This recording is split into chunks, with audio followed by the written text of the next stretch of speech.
And welcome to the final part of the Museum of Juggling History Tour.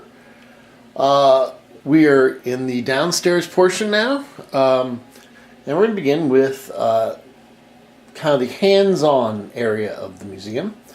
We've got a Cara box here that people can play with. This was made by Eric O'Berry. Very cool.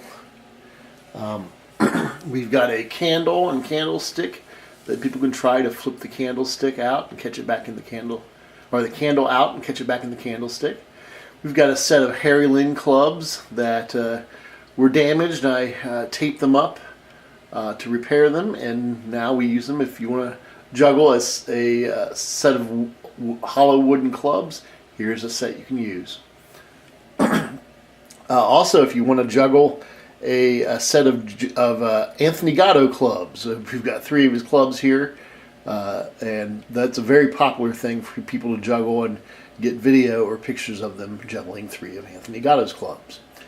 We've got the famous Chaos clubs here, the most difficult clubs in the world to juggle.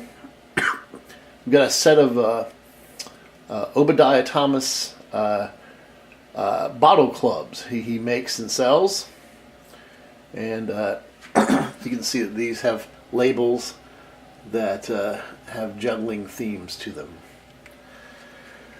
We've got a set of cups and spoons to try that trick. A tube and balls for that old school trick, which I perform in the Juggling History Show. We've got a set of Amaron Roosevald's wobbly balls, also known as drunk Russians. They're balls that wobble and move in the air. And we've got a set of miniature cigar, the world's smallest cigar boxes, created by Obadiah Thomas, also known as Thomas Mann. We've got a giant set of clubs down there that I created. I call them the Goliath clubs. They are able to be juggled, and they're pretty cool. And we've got a set of giant clubs here made by Huell Spit. Now we have a wall of innovative and rare rings. We've got a set of metal color change rings here. We've got a wooden color change ring, another wooden color change ring here. We've got these 2 are the same thing, which is a set of Jugglebug color change rings. We've got another wooden color change ring here. These 2 are Harry Lynn rings. They're very, very rare. We've got a set of rings here that can be linked. So we don't know much about the history of them, but one of them has a gap there, and you can juggle them and link them while you juggle them. We have an original set of Merlot rings here, with the holes in them from the 1980s. And then we've got an old plastic ring here and an old wooden ring made by Bill Durham, who was a popular ring maker in the 50s and 60s. And we've got a set of very cool old school juggling discs, plates if you will, similar to what Paletto and Rastelli and other people like that juggled. Then we move on here to spinning plates. We've got this very cool tin spinning plate with the original stick from Japan in the late 1930s. The juggler's saucer. And it's very cool. One of my favorite things in the collection. Super, super rare. This vintage metal spinning plate from the 50s or 60s. And then we've got these. This is the Whirly Whirler. Came out in the late 50s. They sold 1 million of these in 1 year. And it was the first plastic spinning plate commercially available. And really the current spinning plates are exactly the same shape as these plates. And so the popularity of these had a lot of people competing, making different other kinds of plastic spinning plates. We've got this one, which has holes in it. This one, which was put out by Pepsi. It's hard to see, but it does say Pepsi Swirl. You're not going to see that. Sorry. This does say Pepsi Swirl. Very hard to see that. There you go. And we have the Spinnerino. And we have the Spin and Twirl. And we have the Teeter Platter. And so those are all very cool. With the 50s or early 60s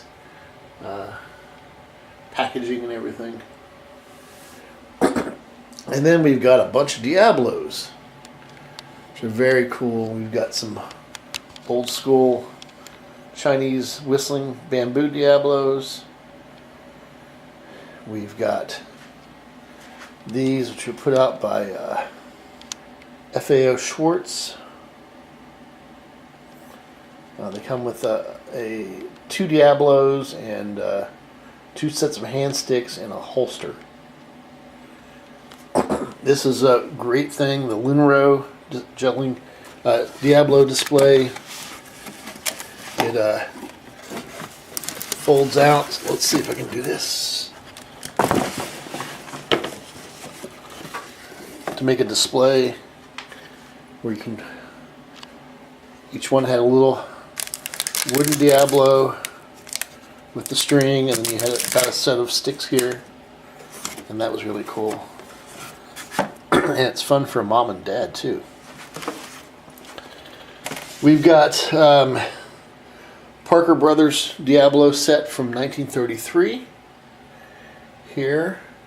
Another Parker Brothers set here, and a set from that's from Great Britain in the 1930s.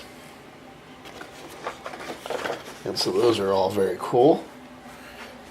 We've got the Whirlitone